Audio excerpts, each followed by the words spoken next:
Recently, it's been in the news that people all around the country have decided to boycott Tyson Foods because of their hiring practices and their firing practices.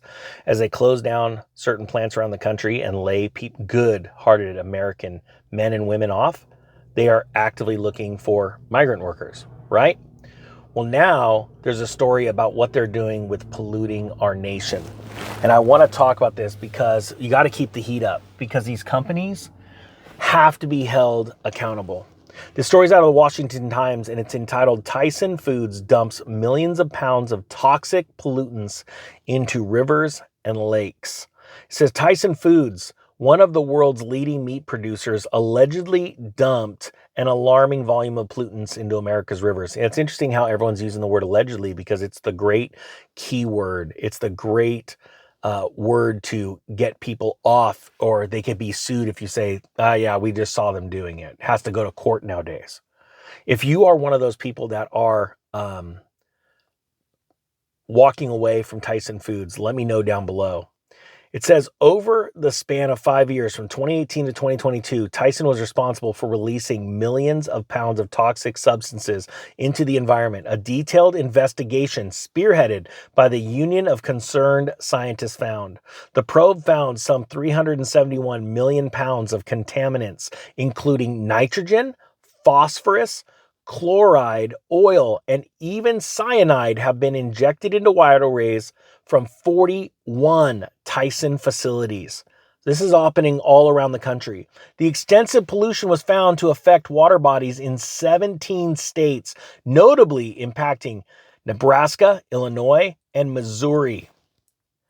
This was the most. Those were the most affected, but 17 states total. There are over 5,000 meat and poultry processing plants in the United States, but only a fraction are required to report pollution and abide by limits. As one of the largest processors in the game with a near monopoly in some states, Tyson is in a unique position to treat even hefty fines and penalties for polluting and simply the cost of doing business. This has to change, said the USC co-author, according to the Telegraph. The pollutants stem from about 87 billion gallons of wastewater, a mix containing blood, bacteria, and animal feces discharged by Tyson's operations. This volume is significant enough to fill approximately 132,000 Olympic-sized swimming pools, underscoring the massive scale of the environmental issue. One striking aspect, let me stop real quick and tell you something. Our government is attacking the small farmer.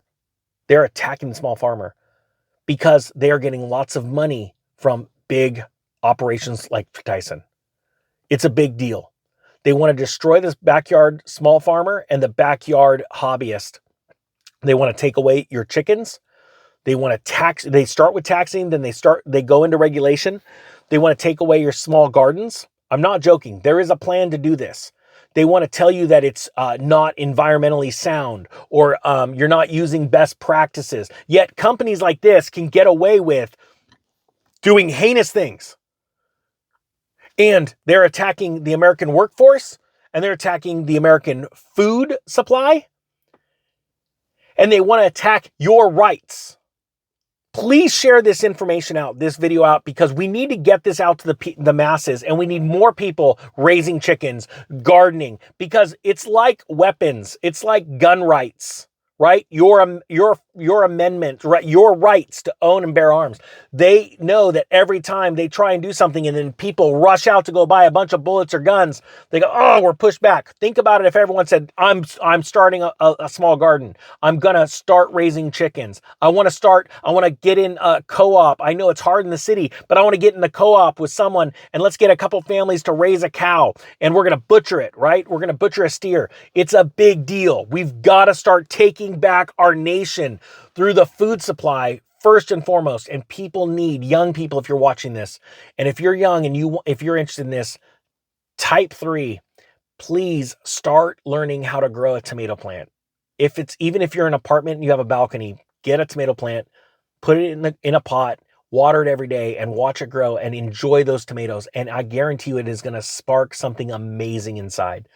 You're going to spark ideas. And now with what the pot farmers have, the science between growing weed and starting aquaponics and hydroponics, you can grow food like you would not believe in the smallest areas, like with a tower garden and recycling the water. And it's so exciting. It's so amazing. Please start. Type 3 if you're a young person, or even if you're an older person, you go, I want to do this. I've never grown anything. I don't have a green thumb. You don't even have to have a green thumb now with aquaponics and hydroponics. Go Google it. It's amazing. Now, here it says, when we're talking about Tyson, it says, furthermore, it sheds light, all this report sheds light on the inadequacies of the current federal water regulations, which lacks specific limits for phosphorus and exempt the majority of meat processing plants from stringent water pollution standards. I think this is so darn important. It's crazy. And I want people to understand it. If you're boycotting Tyson, hashtag boycott Tyson down below. And I want to keep the heat up. And we've got to wake people up to how bad they're criminal enterprises. When you're breaking the law, you're a criminal. And if you're breaking the law and dumping these things into waterways, you should be prosecuted, not just fined. The head brass should be prosecuted. Hope you got something out of this. The Economic Ninja is out.